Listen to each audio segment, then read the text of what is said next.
Hi everybody, it is Kevin And me, Ralph. and we are here in the kitchen, and here's what we're doing today. We were at the market and we saw these beautiful peppers, and so we got the idea, let's make stuffed peppers. We were reminded how both of our moms used to make stuffed peppers. And it was a dish that we both grew up on and we both love, and so we thought we would make some. So I've got 4 peppers here. I've got 3 of them done. I'm going to do this last one. You always kind of want, hopefully, one that's sort of a good short and squat, but it will help in terms of holding the meat. I'm just cutting through the membranes here, and then I'm just going to pull the seeds out and these ribs. The guts. The guts, exactly, of the pepper. And so there's that. Now these tops we will keep, and I'm actually going to chop them up, and we'll mix them in with our other vegetables that are going to go in the meat filling. Like, we've got some celery and onion here, and we'll chop these peppers up, but we certainly don't want to waste those nice tops. So first thing we're going to do is, we've got our peppers cut and cleaned out. We are going to blanch them and sort of cook them just quickly, not all the way through, but just to soften them up. So I've got a pot of boiling water here, and we're going to put our peppers in here and have them in for maybe about 4 to 5 minutes or so, and just kind of get them so that they'll start to soften up a little bit. It's like a green lobster. Except the peppers don't scream when they go in the pot. Okay. So, anyways, we'll get those just sort of, like I said, slightly cooked so that they're softened up. We'll take them out, set them on the side, and then we'll put our meat filling together. Okay? All right. So, here's what we've got. We have our peppers that were boiled for about 8 minutes or so in boiling water. They're crunchy, but they are soft. You can see they're kind of pliable. So those are done. We're going to let those cool. I would say before they were almost like plastic, and now they're kind of like rubber. Yeah, exactly. Now, what are we listening to, Ralph? I love this. This is Mary Ford and Les Paul. Oh my God, it's great. Did you know before she became Mary Ford, her name was Mary Chevy? No, Colleen Summers. Really? Yeah, I just read that on the back of the album. Here's what I'm putting in the skillet. We're going to start our meat filling. So first thing we're going to do is we're going to brown our meat. So I've got half of a pound of ground chuck and half of a pound of ground pork. So a pound of meat total. However, this ground pork is actually pork sausage. So it's got a little bit of seasoning in it. You could actually, depending on how creative you want to get with this recipe, you could use all kinds of things here. You could use like Italian sausage, a bulk Italian sausage. That would be really good. Or you could maybe use a little chorizo. You could use ground pork and veal, beef and veal, if you wanted to go that route. This is one of those meals you can get creative with and You really improvise. can. Absolutely. So what did your mom used to mix the hamburger with? Just pork? She used to almost always combine beef and pork, whether it was for meatloaf or stuffed peppers or meatballs. That she liked that combination. Maybe she'd use a little veal every once in a while too. But the pork she would use would be she thought the pork always added moisture because to the beef. But she wouldn't use pork sausage. No, this is something new. Part of it is you're in the supermarket, you're going through the meat aisle, or you're at your butcher shop like we were earlier, and you see something that looks interesting and it puts an idea in your head. Also, you work with what you've got, because this place we were at getting the meat isn't the most. It's a good one, but it's a small market. It's a small market, basically, is what I was trying to say. Yes. So you work with what you've got, and you're doing great. Up here at the lake, we don't have as many options. So I just put in to the meat here, I put in 1 small onion, diced, 1 stalk of celery, diced, and 1 of our pepper tops. So we have 4 of them. We're just going to eat the others, but I chopped 1 up, and we'll put that in. So you found that 1 was plenty. Yeah, 1's plenty. This is a good time to put in a little salt and a little pepper. So just pretty basic seasonings, and this Yeah. is another area where one could get more creative with the seasonings. Yeah, and actually celery and onion and pepper is really Kind of a traditional. it's yeah, it is in Cajun, a lot of Cajun cooking, I think. Traditional flavors. I love the combination. We were saying in one of our previous little cooking demonstrations how celery was so overlooked and underrated. So here's another good example of how you can use it and That's right. have fun with celery. Have fun with celery.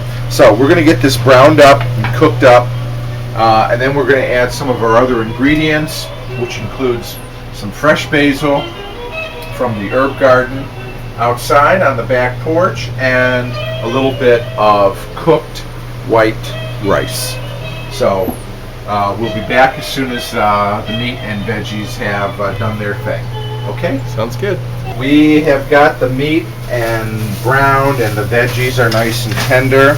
Yes, this is a potato masher, and I like to use this sometimes when I'm browning meat, especially if you've got a couple different kinds of meat. And vegetables in there. Yeah, it just kind of helps to break the meat down, get it crumbly a little bit if that's what you're trying to do. And it ensures a good mix. So, you know, we use that for more things than just mashing potatoes, and that's great.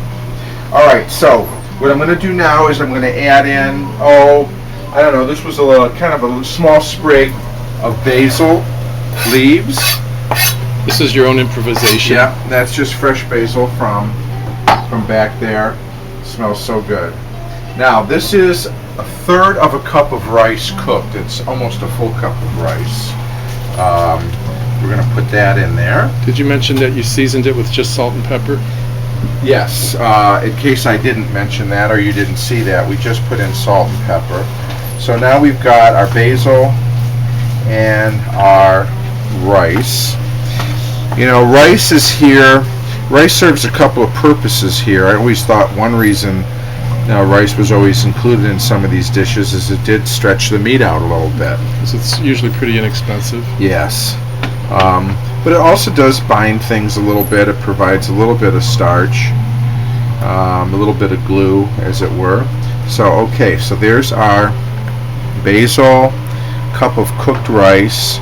Now, I've got a can here of tomato sauce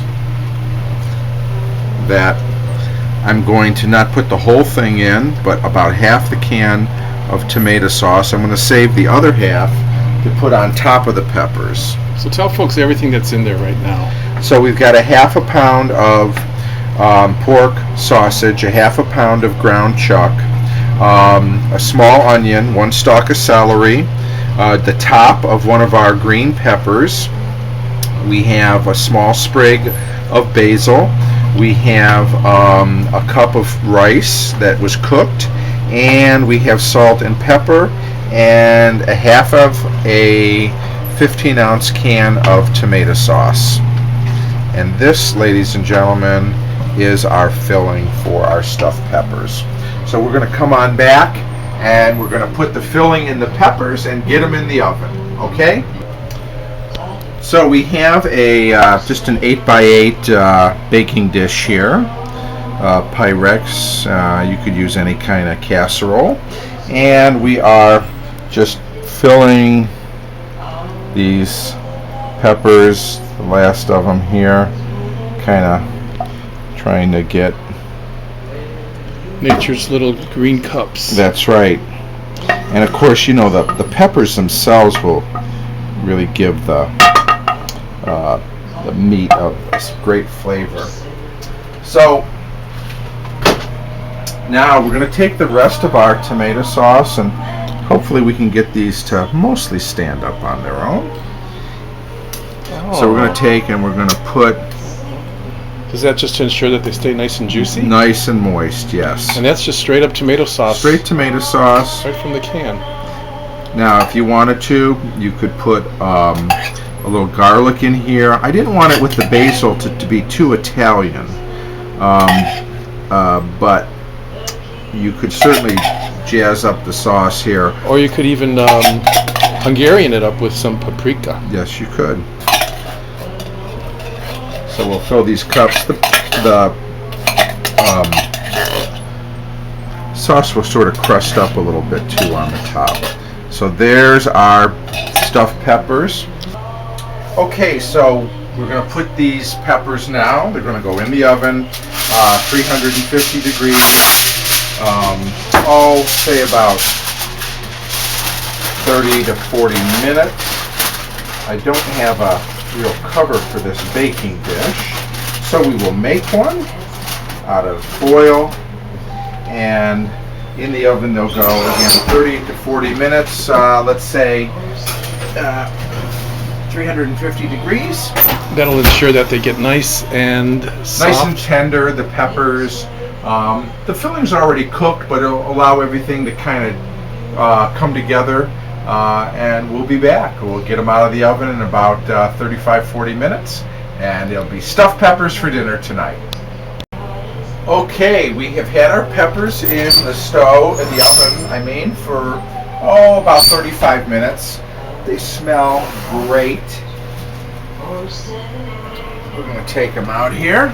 One thing that's great about this is, you've got your meat and vegetables all together. So really, we're just going to serve this with a nice salad and some homemade dinner rolls. That's another episode, but here's our peppers. Don't they look good? Yeah, like you said, there's meat, vegetable, and rice. It's like a meal in a cup, nature's green cup. And so you see we've got a nice thick sauce on the top. Some of the juice is rendered. We'll make sure to include that on the plate. Do you want to poke one with a fork to show people how nice it looks? Well, we could do that.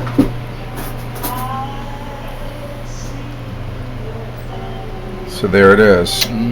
Stuffed peppers, and you see how just tender the our little shells are. Oh yeah. So stuffed peppers at the cottage. There are different ways to make them too. This is our variation, or Kevin's improvisation, as he calls it. He's a jazz artist, but people make them with cheese. People make them with tomato sauce. You could people definitely make them with different things. Exactly. Good.